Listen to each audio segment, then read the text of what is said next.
Bien le bonjour, j'espère que vous allez bien, en tout cas moi ça va extrêmement bien. Aujourd'hui on se trouve pour une nouvelle vidéo, et d'ailleurs même pas une vidéo vraiment prévue, puisque de base je devais pas tourner cette vidéo. De base je devais tourner la suite de la vidéo de la rupture, le problème c'est que j'ai besoin d'un tournage donc à l'extérieur, mais tout le monde a Covid chez moi. Et du coup je fais cette vidéo. Oui je sais, j'avais dit que ce format de vidéo était fini, mais je pouvais pas louper une occasion aussi belle.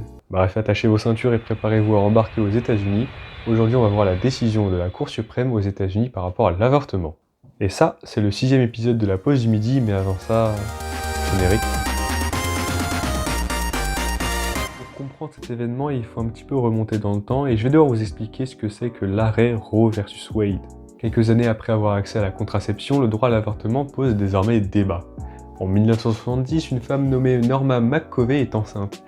Le fait est qu'elle désire avorter, sauf qu'elle habite au Texas, et t'as pas trop le droit d'avorter là-bas, sauf si ta propre vie est en danger. Elle décide de porter plainte contre son propre état, cependant elle désire rester anonyme et prendra le pseudo de Jane Roe. Il y a donc une affaire qui s'ouvre opposant Jane Roe et Henry Wade, à l'époque le procureur de Dallas, une ville dans le Texas. Bien évidemment, Norma McCovey, elle perd le procès. Mais l'affaire ne se finit pas là, effectivement la Cour suprême intervient, en gros c'est la plus haute autorité aux États-Unis, elle sert à créer des règles et des lois sur un ou tous les États, et c'est constitué de 9 juges nommés à vie par le président jusqu'à leur retraite, ou leur mort, ça dépend.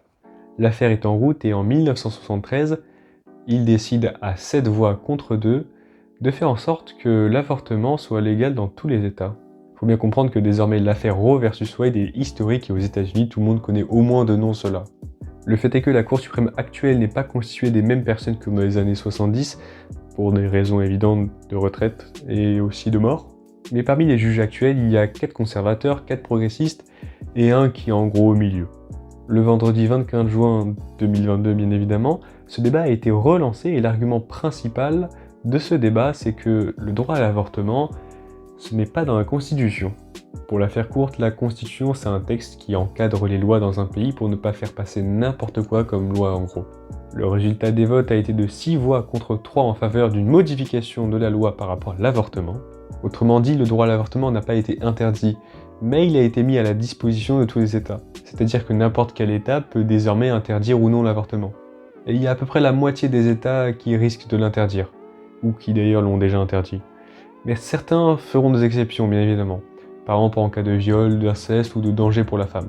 Le fait est que tout cela a mené une vive réaction des gens, et notamment des présidents d'ailleurs. Donald Trump, l'ancien président des États-Unis, a notamment réagi en disant « c'est la volonté de Dieu ». Cependant, cet événement est fortement critiqué, et notamment par Joe Biden, l'actuel président des États-Unis, mais aussi par Barack Obama, l'ancien président des États-Unis, juste avant Donald Trump.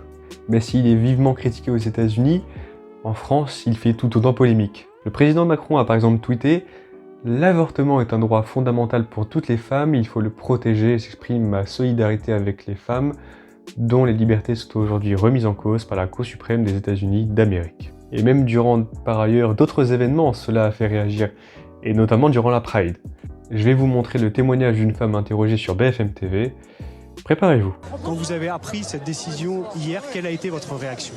Ça a été un vrai choc, c'était absolument inconsidérable puisque de toute manière ce sera encore plus meurtrier que l'avortement lui-même et surtout c'est un grand risque puisque du coup c'est soit un avortement illégal très dangereux pour les femmes, soit des frais très chers pour aller dans d'autres pays pour se faire avorter, mais c'est extrêmement compliqué et c'est absolument aberrant en fait, c'est complètement inimaginable et malheureusement on a encore un retour en arrière aux États-Unis qui est déjà pas mal présent un petit peu et j'espère qu'en France ce sera jamais le cas parce qu'on en a vraiment besoin de ce droit pour sauver des vies en fait juste et les discours pro-vie des Américains sont absolument contradictoires puisqu'en fait ils tuent plus de femmes en interdisant l'avortement.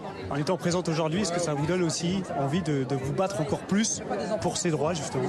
Évidemment on lutte pour tous les droits des femmes parce que de toute manière on a beaucoup de choses à avoir et dans ce cadre-là on a surtout une envie de défendre une position qui est sur la sexualité des femmes qui est très complexe quand même et c'est très intéressant de voir que il y a quand même beaucoup de monde qui sont derrière ces femmes et on espère pouvoir faire revirer cette décision mais ça va être très compliqué.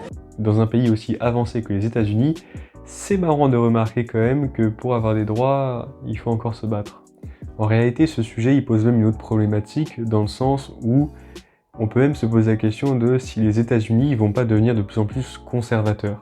Alors quelle serait la nouvelle étape de cette Cour suprême plutôt conservatrice? Certains parlent de l'interdiction du mariage homosexuel. Nous verrons sûrement les prochaines décisions dans les prochaines années. En tout cas, merci beaucoup d'avoir suivi cette vidéo qui ne devait pas forcément avoir lieu. Mais j'espère en tout cas que vous l'avez apprécié. S'il y a d'autres événements un peu comme cela dans le futur qui font autant réagir, peut-être que j'en ferai une vidéo. Bref, en tout cas, moi je vous dis à la prochaine. C'était Milano.